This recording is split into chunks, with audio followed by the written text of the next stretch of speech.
jobs at once. Well, the union after us if we're not very careful this week. We're doing 2 jobs at once. In fact, we've got the white oval coming around, and it will be closing special stage 4 and opening special stage 8.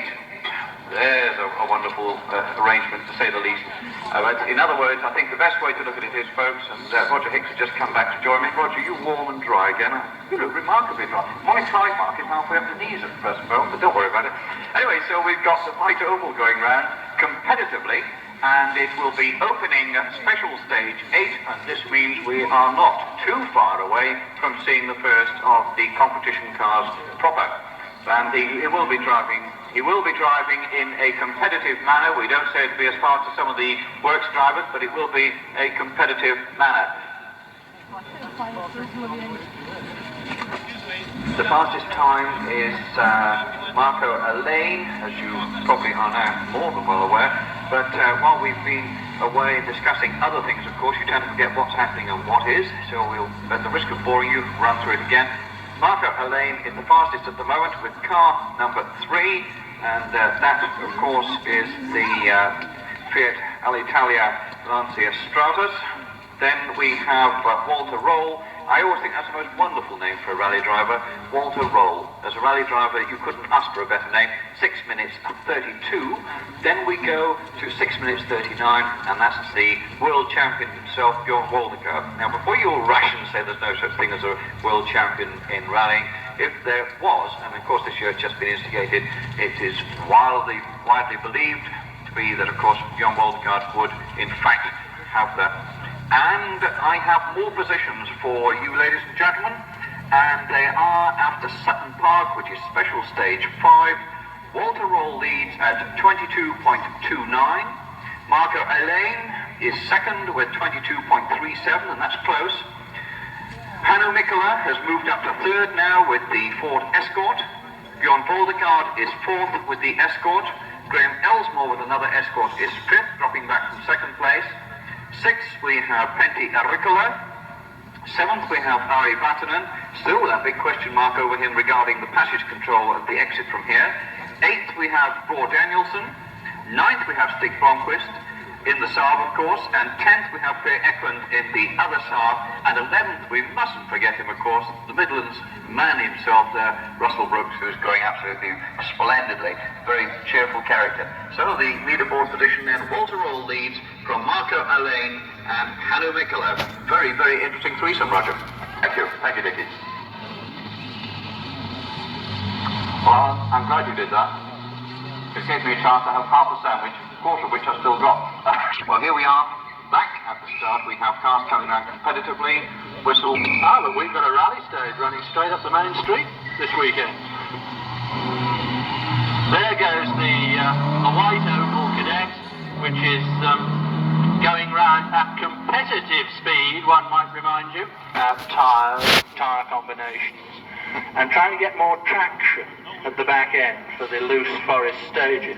And the result that they came up with was to sit a rather heavy co-driver, if I can call Christian Geisdorfer heavy, in the middle of the back seat, on top of the back axle, to try and hold the back of the car down. It certainly seems to be working. He's leading on our last count by about 8 seconds overall, and Fiat reckoned that this innovation was worth about a second a mile on the rough stages.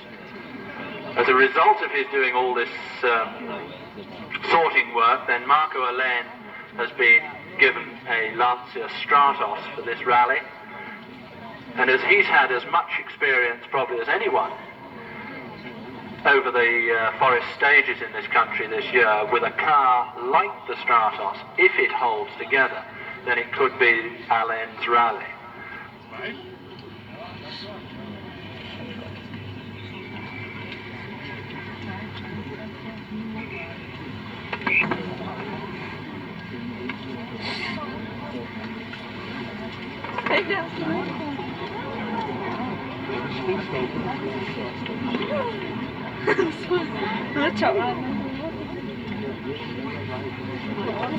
We all know what's happened there.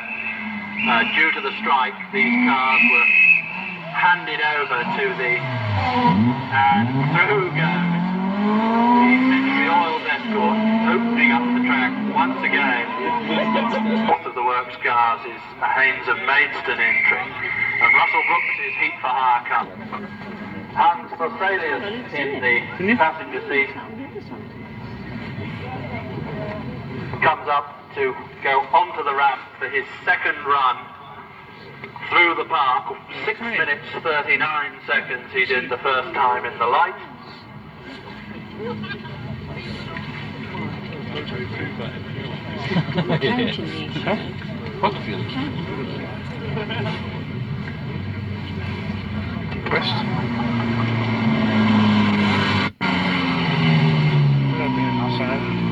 The second car comes up, that looks like Stig Blomqvist's Turbo Saab. It is indeed number 2.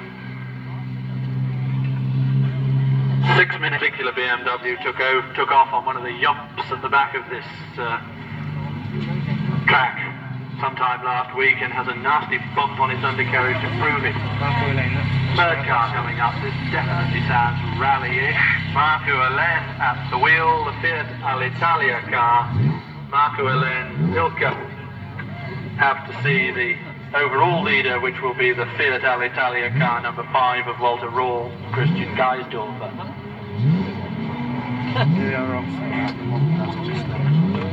Pace notes on tarmac, and that man goes. Here comes Voldegaard, blaze of lights. That car will go sideways. There it is. Flings it down through the corner, over the bridge, and off up towards the... There are still 1 or 2 for sale, Dickie, at about £12,000. What's your piggy bank like, lad? My piggy bank at the present moment is starving, but never mind.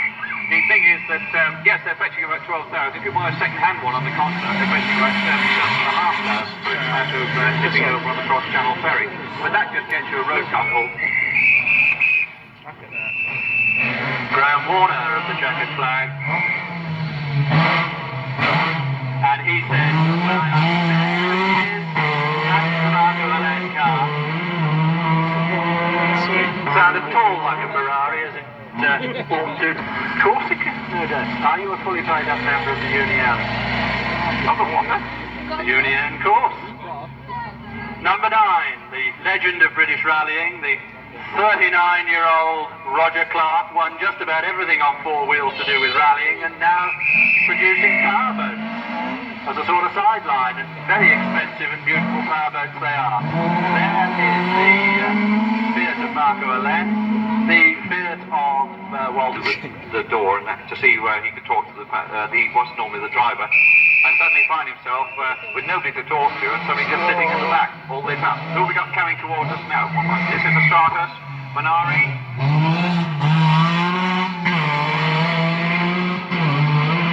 Now, who says that doesn't sound like a Ferrari? That sounds beautiful. Somebody else coming down through this right-hander that we see. Mikkola, I reckon, with the first of the... That's 14 there. The Don Holland car, Broad Danielson, Bob de Jong. 4 lights on the front, 100 watts each, 100 watt bulbs, if you like, works, German work-centric. Here's another one, 6 lights are blazing, just like Blackpool. That's the high-low car, Roger Clark, in action. I noticed, I don't know whether you noticed this, but the co-driver with Clark now is extremely fast and quite capable of winning. He could pull the ball over quite a few people, even now. Yes, I think he sort of suffered. Who we got there? I'm leaving you to that because I'm actually dazzled by the lights. Chris Slater, Martin Holmes with the Valida DTV Castle. Of course, Chris has been over on the continent for the last 12 months or so, competing with the DTV Vauxhall. That's Petty Ricola, Jimmy McRae and Chris Slater. Lights coming towards us, I can hardly see a thing, and it is... That's the DOT Holland car, Broad Danielson, Bob de Jong.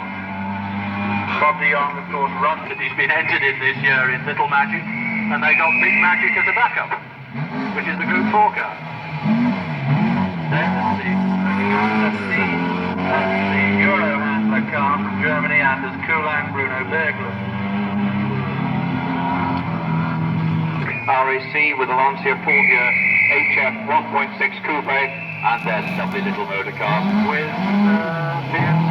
Mr. John Davenport, who is now his boss. That's the sort of guy that Tony Bond is.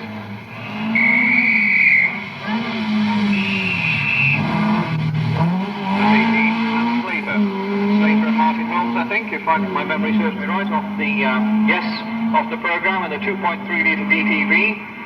Chevette, number 80. Say that he sorts out what they need, they make it for him in Japan and ship it straight across. There's the DR7, number 15, Timo Lampinen and Mike Broad. Taking it relatively easily out here. Fred Gallagher, of course. Fred Gallagher, who's an Irishman. And he was the first retirement, unfortunately, in this rally.